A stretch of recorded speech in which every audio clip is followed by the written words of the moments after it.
on to today's lesson. Today we will be finding statistical measures, and we're going to be able to explain how we find and use statistical measures.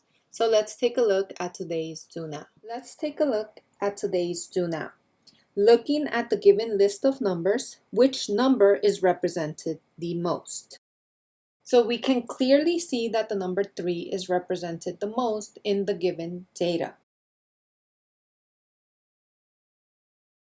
Let's take a look at today's thinking. What are the mean, mode, and median? How are the mean, mode, and median calculated for ungrouped data? So the measures of central tendency, also known as the 3 M's. The mean, median, and mode are measures of central tendency. They describe where the center of the data is. They are all types of averages. In statistics, it is important to be specific about which average you are referring to. The units for the mean, mode, and median are the same as the units for the data given. So we have the mode, which is the most frequent value, such as our do now. The median is the value in the middle. And we have the mean, x bar, add up all numbers and divide by total. The mean can be represented by the symbol mu. So we have two representations of the mean.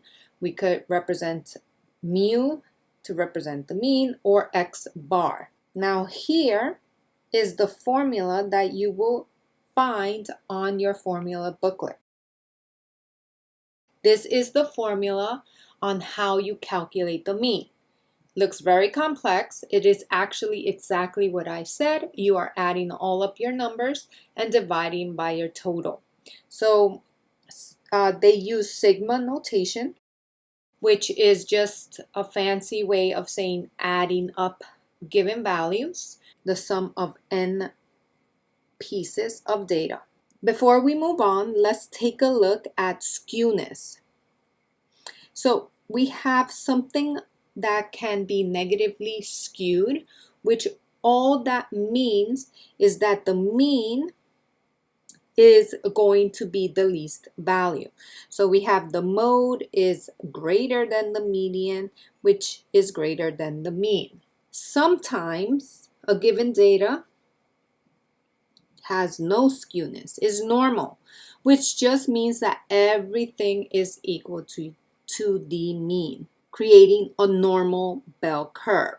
And then we have some things that are positively skewed, which just means that the mean is the greatest value. So the mean is greater than the median, which is greater than the mode. Let's take a look at example number 1. For example 1, finding the measures of central tendency. What we want to do is find the mode, the median, and the mean for the given data set below. The first thing that you want to do is arrange your data from least to greatest. Once you do that, then you're going to answer the mode, median, and mean questions. So let's start with the mode. The mode is the most frequent value, which is equal to 43. Then we want to find the median. The median is the value that is right in the middle. So looking at the amount of data I have here, I have 6 values, which means I am going to have 2 things that are right in the middle. If I have 2 values that are in the middle, to find the mean, what we are going to do is take the average of those 2 values, which all that means is you're going to add those values up and divide by 2, which gives me the median to equal 47. Last thing we're going to do is find the mean. To find the mean, what we have to do is add up all our values and divide by the total.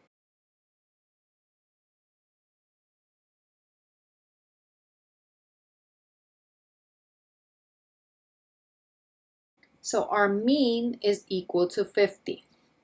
Now, an extra question here is, what is the skewness of the given data? So looking at this, the mean is the greatest value compared to the median and the mode, which tells me that the data is positively skewed.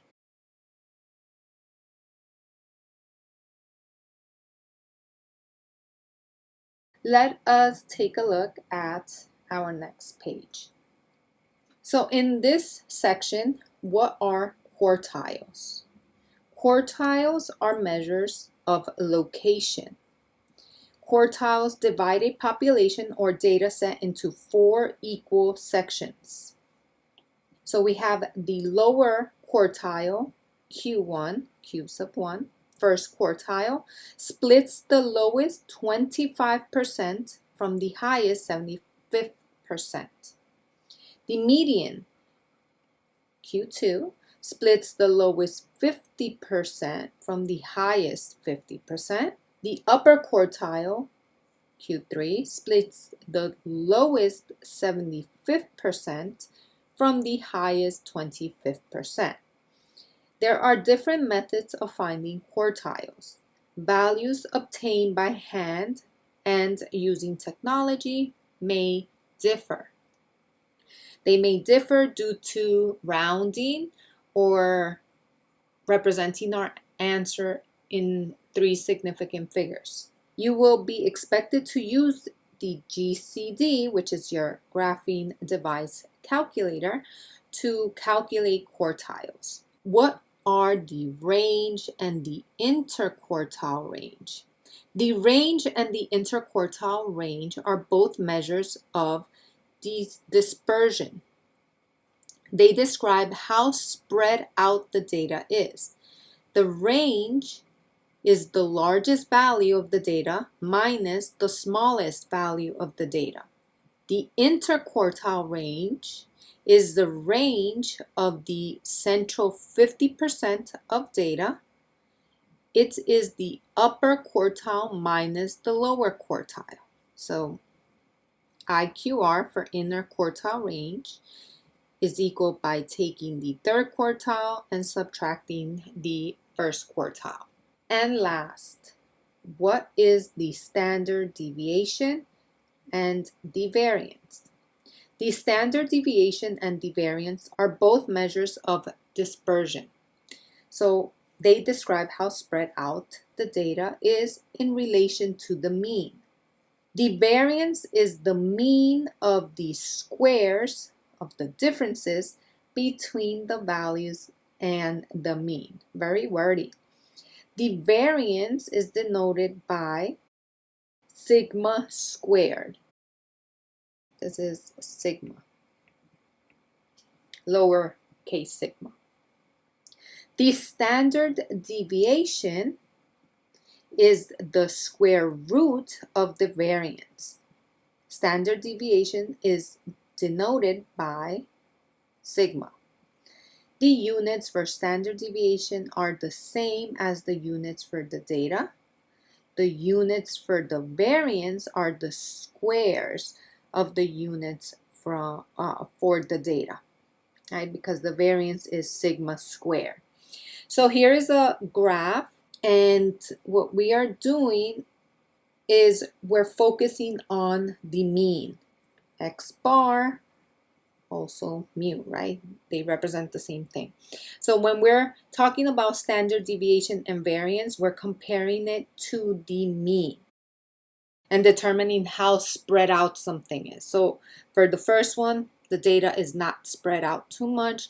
For the second one, it's a slightly more spread out. And the third one is a little bit more spread out compared to the mean.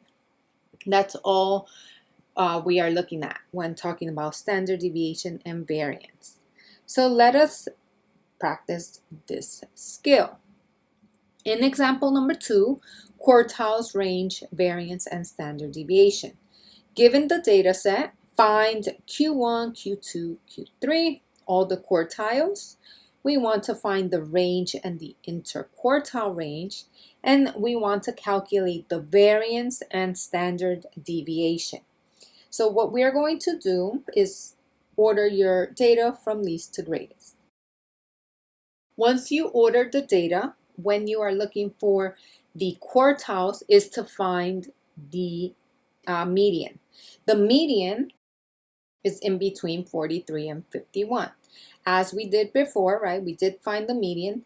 We added these values up, divided by 2, took the average, and we found the median to equal 47. Once you find the median, the second quartile is actually the median. So that's why we want to find that first. So we know that the median is somewhere in here. So what we are going to do is we're going to look at the first half of that data and then the back of that data. So our median is our focus. We're looking in front of the median and we're looking in back of the median to find the quartiles.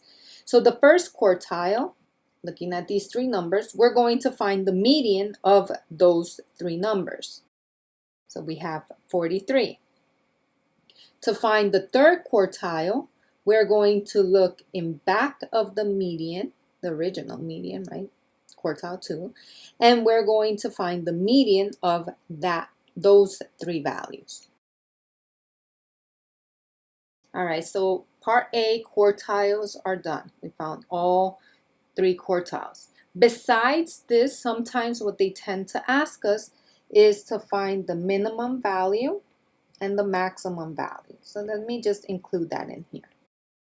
All right, part B, find the range and interquartile range. So to find the range, we need to identify our largest value and subtract the lowest value, which we get the range is equal to 41. The interquartile range, IQR for short, we take our third quartile and subtract our first quartile. And we get a inner quartile range of 21. Last part, the variance and the standard deviation. So for the variance, what we want to identify, because the variance is related to the mean and the standard deviation is related to the mean, we need to figure out what the mean is. And we actually did this data set in the previous example, so I know that the mean is 50. Knowing that, what the variance tells us to do, sigma squared, is to get our first value, 29, in our data and subtract the mean, then square it. And we're going to add. We're going to take our second value, subtract the mean, and square that, plus.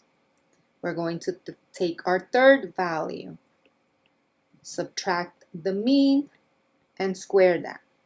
And I'm just going to continue this.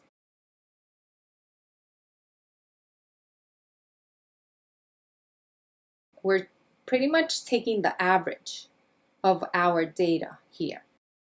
So whatever I get, I'm going to divide. I'm going to divide by the total number within my data. So we have 6 values here, so I'm going to divide by 6. So I'm putting this into my calculator to calculate this. Sigma squared. I add up all my values and divide by 6.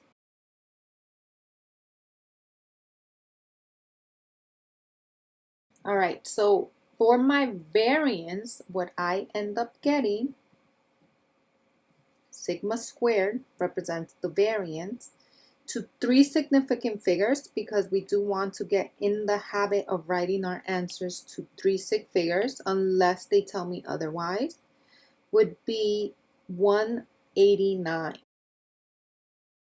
To find the standard deviation, It's really easy because standard deviation is just sigma. If I have sigma squared, to get sigma, all I'm going to do is square root the variance, which gives me 13.75.